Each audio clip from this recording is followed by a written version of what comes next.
Welcome back to show. अब हम बात करेंगे मुल्क की सियासत के हवाले से। मुल्क की सियासत इस वक्त पाकिस्तान तहरीक इंसाफ और गवर्नमेंट के दरमियान जो मुज़ाकरात हैं उनके इर्द गिर्द घूम रही है। गवर्नमेंट कह रही है कि पाकिस्तान तहरीक इंसाफ की जानिब पर डिले है, लेकिन एक्चुअल डिले गवर्नमेंट की जानिब से ही नजर आ रहा है, क्योंकि उन्होंने मुलाकात करवानी थी बानी पीटीआई से, जो कि मुलाकात अभी तक हो नहीं रही। दूसरा दौर, अब बात तीसरे पे चली गई है। बिल्कुल ऐसी है। और इसी हवाले से हमारे साथ मौजूद हैं साहिबजादा हामिद रजा साहब, जो कि सरबराह हैं सुन्नी इत्तेहाद काउंसिल के। उसके साथ साथ पाकिस्तान तहरीक इंसाफ के बड़े इलाई हैं और मुज़ाकराती कमेटी में भी ये शामिल होते हैं। और खान साहब से जितनी भी मुलाकातें होती हैं, हामिद रजा साहब वो मुलाकातों में भी शामिल होते हैं। हामिद साहब, थैंक यू सो मच, सुबह की सोच में आपने वक्त दिया। सबसे पहले मैं आपसे वक्त ज़ाया किए बगैर ये पूछना चाहूँगा कि आपको क्या लगता है जो डेडलॉक है इस वक्त गवर्नमेंट और पाकिस्तान तहरीक इंसाफ के माबेन, इसकी असल वजह क्या है? जी बिस्मिल्लाहिर्रहमानिर्रहीम। अभी कोई डेडलॉक तो नहीं है जी, चूंकि गुज़श्ता मीटिंग के अंदर ये बात तय हुई थी कि हुकूमत इमरान खान साहब के साथ हमारी मुलाकात करवाएगी और एक्सपेक्टेड था कि मंडे या ट्यूसडे यानी आज या आने वाले कल मुलाकात होगी। आज अभी तक चूंकि हमें कोई इन्फॉर्मेशन नहीं है, तो वी आर एज्यूमिंग कि मुलाकात कल तक करवा दी जाएगी और उसके फौरन बाद फिर मुज़ाकराती कमेटी की मीटिंग हो जाएगी जी इंशाल्लाह। अच्छा हामिद साहब, बात यह है कि अब मुलाकात की जिस तरह आपने बात की है, मुलाकात तो नहीं हो रही, डिले इस पे भी किया जा रहा है। अगर हम मीटिंग्स के हवाले से बात करें, पहला दौर हुआ, फिर इन रिटर्न बात की गई कि लिख के दिए जाएंगे मुतालबात, वो भी नहीं हो रहा। दूसरा दौर हुआ, हालात जूं के तू है, इसकी क्या वजह नजर आती है आपको? अच्छा देखिए, जहाँ तक मुज़ाकरात के जूं के तू होने की बात है, पहली मीटिंग तो इनफॉर्मल थी, बाकायदा फॉर्मल मीटिंग एक ही हुई है और उसके अंदर भी हमने हुकूमत के सामने अपना मौकफ रखा कि जब तक हम इमरान खान साहब के साथ एक खुले माहौल के अंदर और एक लंबी तवील नशिस्त नहीं कर पाते, हमारे लिए बहुत सारी चीजों के ऊपर बैठ के डिस्कस करना फिजिबल नहीं होगा, पॉसिबल नहीं होगा, because we need directions from Khan साहब। तो वो कमिटमेंट है, क्योंकि गुज़श्ता मुलाकात जो हुई थी वो 30-35 मिनट की मुलाकात थी और कंट्रोल्ड एटमॉस्फेयर के अंदर वो मुलाकात थी। अभी हुकूमत ने वादा किया था कि इंशाल्लाह हमारी मुलाकात करवा दी जाएगी, तो जो ही मुलाकात होगी उसके बाद फिर बातचीत आगे बढ़ जाएगी। अच्छा साहबजादा साहब, मुझे ये बताइएगा कि अगर हुकूमत की बात की जाए तो वो तो कहते हैं कि जब तक हमें तहरीरी मुतालबात नहीं दिए जाएंगे, मुतालबात सारे रिटर्न नहीं दिए जाएंगे, तो कोई भी बात नहीं होगी। पाकिस्तान तहरीक इंसाफ थोड़ा सा रिलेक्टेंट नजर आ रही है। क्या ये रिलेक्टेंसी सिर्फ इस वजह से है कि आपकी खान साहब से मुलाकात हो रही है, कोई और वजह है? देखिए जी, मुतालबात ये कोई 20-25 मुतालबात तो है नहीं, ना ये 10 पेजर है कि आपने मकसदा को गो थ्रू करना है बड़ी डिटेल के अंदर। सिंपल सी बात है, 2 मुतालबात हैं, वो हमने पहली और दोनों मीटिंग्स के अंदर हुकूमत के सामने रखे और उनमें से एक 9 मई का, दूसरा 26 नवंबर का जुडिशल कमीशन है और इमरान खान साहब समेत तमाम पॉलिटिकल प्रिजनर्स की रिहाई है। थ्रू हम अदलिया के जरिए ही रिहाई चाहते हैं। तो बड़ी आसान सी चीजें हुकूमत के लिए इसके करने के अंदर कोई मसला तो नहीं है। अब मुझे समझ में नहीं आती कि उनकी तरफ से इन राइटिंग फोकस क्यों है, लेकिन जाहिर है जब हम खान साहब के साथ मुलाकात करेंगे तो उसके बाद हम बताने की पोजीशन में होंगे। लेकिन हामिद रजा साहब, हुकूमत भी यही कहती है कि आपको अदालतों से ही रिलीफ मिलेगा, रिलीफ हमने नहीं देना है। लेकिन अब सवाल एक ये भी उठ रहा है कि शायद कोई पसे पर्दा भी मुज़ाकरात हो रहे हैं, किस हद तक सदाकत है इसमें? ये पसे पर्दा मुज़ाकरात जो लोग ये बात कर रहे हैं उनसे पूछना चाहिए जी कि बताएं कहाँ पे पसे पर्दा मुज़ाकरात हो रहे हैं, वो कौन से पसे पर्दा मुज़ाकरात हैं जो हमें नजर नहीं आ रहे और उन्हें नजर आ रहे हैं। ये अनफॉर्चुनेट है हमारे पाकिस्तान के अंदर कि एक चीज जब पब्लिकली हो रही है तो उस चीज के ऊपर इत्तेफाक करने की बजाय हम गॉसिप्स जो हैं उनको फैलाते हैं, शायद अपनी को पर्सनल लिवरेज लेने के लिए या अपनी मशहूरी के लिए या अपना को वीलॉग्स को ज्यादा सेल करने के लिए। That's the only reason I can understand. As to my information कोई पसे पर्दा मुज़ाकरात नहीं हो रही। सरदार साहब, मुझे ये बताइएगा कि हम अगर चार्टर ऑफ डिमांड की बात करते हैं तो पहले तो ये बड़ी लंबी चौड़ी डिमांड्स थी, लेकिन हमने बाद में देखा कि डिमांड्स 1-2 ही बाकी रह चुकी हैं तहरीक इंसाफ की जानिब से। लेकिन एक्चुअल में चार्टर ऑफ डिमांड जब पेश होगा तो हमें पता चलेगा पाकिस्तान तहरीक इंसाफ क्या डिमांड करती है। तो ये कब तक पेश करने का आपका इरादा है? जाहिर है इमरान खान साहब के साथ जब हमारी तफसीली मुलाकात हो जाएगी, हमारी तफसीली मुशावरत हो जाएगी, तो फिर हम इंशाल्लाह सारी चीजें रख देंगे। लेकिन उसके अंदर फिर अगेन मैं ये बात कर रहा हूँ जी कि it's not a rocket science. Charter of demand is not like a 10 pager kind of an thing जिसे हमने को 10, 12, 15, 20 नकात के ऊपर पेश करना है। 2 ही डिमांड्स हैं, बहुत सिंपल सी जुडिशियल कमीशन है 9 मई का 26 का, और पॉलिटिकल असीरान की रिहाई है, एज सिंपल एज दैट जी।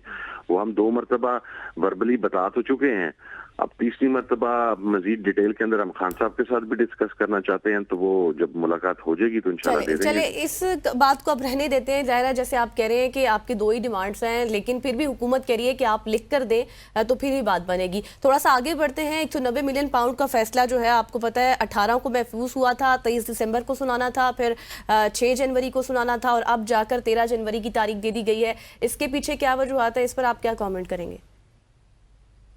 हाँ, मेरा जाती नुक्ता नजर उसमें यह है कि 190 मिलियन पाउंड के अंदर बड़ा क्लियर केस है। इमरान खान साहब, उनकी अहलिया, उनकी फैमिली, उनके दोस्त अहबाब में से कोई भी इसका बेनिफिशरी नहीं है। जो अमाउंट है वो सरकारी खजाने में मौजूद है, और अमाउंट किसी जाती मुफाद के लिए नहीं है बल्कि ट्रस्ट के लिए है, जो नबी पाक सल्लल्लाहु अलैहि वसल्लम की सीरत मुबारक और स्पिरिचुअलिज्म के ऊपर एक जो यूनिवर्सिटी कायम हुई है उसके लिए है। तो as he is not the beneficiary और हिज वाइफ और हिज फैमिली, तो अब मेरा ज़ाती ओपिनियन तो ये है कि शायद फैसला में लिखने के लिए कोई चीज है नहीं, या कोई ऐसी चीज मिल नहीं रही जिसकी बुनियाद पर खान साहब के खिलाफ फैसला लिखा जाए। साहब, क्या ये भी नहीं कहा जा सकता कि फैसला एक किस्म का लिवरेज भी है गवर्नमेंट के पास, वो आपके ऊपर एक तलवार लटकी हुई है और आपको बताया जा रहा है कि आप हमारी डिमांड्स को माने, हमारी चीज़ों को माने और चार्टर ऑफ डिमांड को और ज़्यादा स्क्वीज कर दें, या फिर जो चीज़ें वो चाहते हैं वो कर लें, क्योंकि यही लग रहा है क्योंकि गवर्नमेंट का मूड तो नहीं है कि वो इस फैसले को जल्द अज जल्द सुनाएगी। ये फैसला होना चाहिए थी, जिस भी तरीके से उन्होंने फैसला करना, हमें तो खैर अंदाजा है कि फैसला क्या होगा, लेकिन अब मैंने तो पहले ये बात अर्ज कर दी कि अब शायद कोई मटेरियल सफिशिएंट इनफ नहीं है कि जिसकी बुनियाद के ऊपर अब वो को फैसला सुनाए, क्योंकि इससे पहले भी जो फैसला सुनाया गया था साइफर के अंदर आपके सामने है कि वो बड़ी शद्दोमद के साथ और बड़ी हाइप क्रिएट करके सुनाया गया, लेकिन जब हमने उसे हाई कोर्ट में चैलेंज किया तो उस केस ही उड़ गया, क्योंकि प्रोसिक्यूशन के पास वहां पर देने के लिए दलाइल ही मौजूद नहीं थे। तो यही पोजीशन अगर ये सजा देते भी हैं तो हाई कोर्ट के अंदर मेरा ख्याल है 1 से 2 हेयरिंग्स के अंदर ये केस भी उड़ जाएगा जी। So that's the only reason I can understand कि why they are delaying it. यकीनी तौर पर ऐसा ही है। अच्छा हामिद साहब, आप समझते हैं कि अब आगे कुछ बड़ा होने वाला है, क्योंकि एक्सपेक्टेशंस कुछ इस तरह की नजर आ रही हैं और फजा में कुछ इस तरह की बातें गर्दिश कर रही हैं कि कुछ बड़ा होने वाला है? देखिए 31 जनवरी तक की हमारी कट ऑफ डेट है। हमने मुज़ाकरात को इन एनी केस 31 तारीख तक दिस वे और दैट वे हमने इन्हें खत्म करना है जी। पॉजिटिविटी के ऊपर खत्म होंगे तो उसके साथ पाकिस्तान में सियासी इस्तेहकाम के चांसेस बढ़ेंगे, और बाज़ाहिर है बाकी तमाम मसाइल, वो आपकी इकोनॉमी हो, वो आपका इंटरनल लैंड ऑर्डर की सिचुएशन हो, आपकी एक्सटर्नल पॉलिसी हो, वो सब नथी हैं इस चीज के साथ कि आपकी पॉलिटिकल स्टेबिलिटी कितनी है मुल्क के अंदर।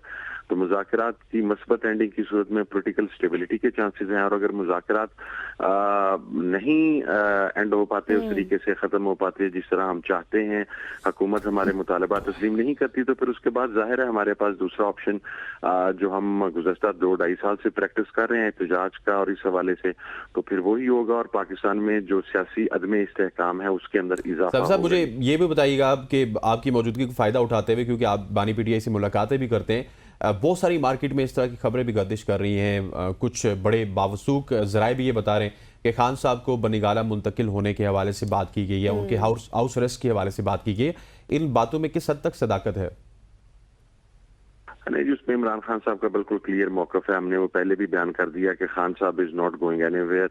वो अदालत से बावकार तरीके से और विदाउट एनी डील अपने केसेस को फेस करके बाहर आएंगे। और दूसरी बात यह है कि खान साहब ने ये बात क्लियर कर दी है कि जब तक मेरे कारकुनान और उनकी जमात के जितने लीडर्स हैं जो पोलिटिकली विक्टिमाइज्ड हैं, जब तक वो बाहर नहीं आते तो उस वक्त तक तो खान साहब की रिहाई की बात भी ना की जाए।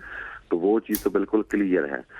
तो ये जो हाउस अरेस्ट और इस किस्म की बातें हैं, as if now they are just rumours जी। चले हामिद साहब, आखिर में बस ये बता दें कि इस वक्त आपको पता है कि डोनाल्ड ट्रंप भी आने वाले हैं, बस ओहदे का हलफ उन्होंने उठाना है, इस हवाले से भी बहुत उम्मीदें हैं पीटीआई को, किस हद तक रिहाई के इम्कानात हैं? देखिए, दो चीजें हैं। खान साहब ने खुद भी अपनी स्टेटमेंट जो उनकी गुज़श्ता रोज जारी हुई, जो साथी खान साहब को मिल के आए थे, वॉज वेरी क्लियर कि जो गुज़श्ता या जो इस वक्त प्रेजेंट रजीम है बाइडन एडमिनिस्ट्रेशन की, उन्होंने ऑपरेशन रजीम चेंज के अंदर अपना किरदार अदा किया और पाकिस्तान के इंटरनल मामलात में मुदाखलत की। और हम एक्सपेक्ट कर रहे हैं कि जब ट्रंप एडमिनिस्ट्रेशन आएगी तो पाकिस्तान के इंटरनल मामलात में मुदाखलत नहीं होगी। और इमरान खान साहब बिल्कुल क्लियर हैं इस मामले के ऊपर, हम भी इसी तरह क्लियर हैं कि इमरान खान साहब की रिहाई, तमाम असीरान की रिहाई, हमारे तमाम जो मुतालबात हैं सियासी, वो पाकिस्तान के अंदर से ही तहरीक के जरिए और पाकिस्तान के अंदर वकूफ पजीर होने वाले हालात की बुनियाद के ऊपर होंगे। Thank you so much.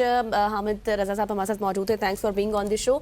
और तमाम सूरत-ए-हाल पर हम बात कर रहे थे, जिस तरह से पीटीआई में इमरान खान की रिहाई हो या फिर मुज़ाकरात के हवाले से बातचीत हो, डेप्थ हम गुफ्तगू कर रहे थे। लेट्स सी कि अब तीसरा दौर होता है तो फिर क्या होता है ना। अब यहाँ पर वक्त हुआ जी एक ब्रेक का, और ब्रेक के बाद हम बात करेंगे, आप सब जानते हैं कि सियासत और सियासत के बाद क्रिकेट, तो फिर स्टे विद अस।